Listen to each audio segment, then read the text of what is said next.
Morning లెగలెగ్గానే మా ఇంట్లో పిల్లి నా తల తినేసింది ఫుడ్ కోసం. మొత్తానికి దాన్ని ఫుడ్ అండ్ వాటర్ పెట్టేశాను. చూడండి ఎలా తింటుందో. అక్వేరియంలో ఉన్న గోల్డెన్ ఫిష్ కి అన్నిటికీ ఫుడ్ వేసేసాను. వీటిలో ఒక ఫిష్ ప్రెగ్నెంట్ అని తెలిసింది. ఆ ఒక్క గోల్డెన్ ఫిష్ కి వేరే చేసి పెట్టేశాను. ఈరోజు సండే కాబట్టి బట్టలని ఉతికి ఆరేసాను. హెల్త్ మిక్స్ తిని చికెన్ షాప్కి వచ్చాను. ఒక మంచి నాటుకోడి తీసుకోవడానికి. నాటుకోడి కాబట్టి బాగా కాల్చి తీసుకొని వచ్చాడు. కటింగ్ చేసి లెగ్ పీస్కి సపరేట్గా ఉంచి తీసుకుని అయితే నేను వచ్చేసాను ఇంటికి. నాటుకోడి కాబట్టి కుక్కర్లో బాగా ఉడికించాలా. కూర అయితే మొత్తానికి బాగా ఉడికిపోయింది. నేను లంచ్ చేసేసాను.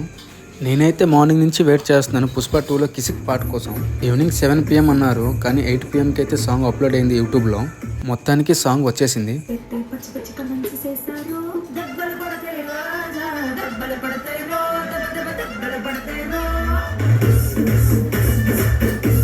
సాంగ్ అయితే అదిరిపోయింది. ఇయర్ చాట్ బస్టర్ అవుతుంది. ఉంటాను మరి, బాయ్ బాయ్.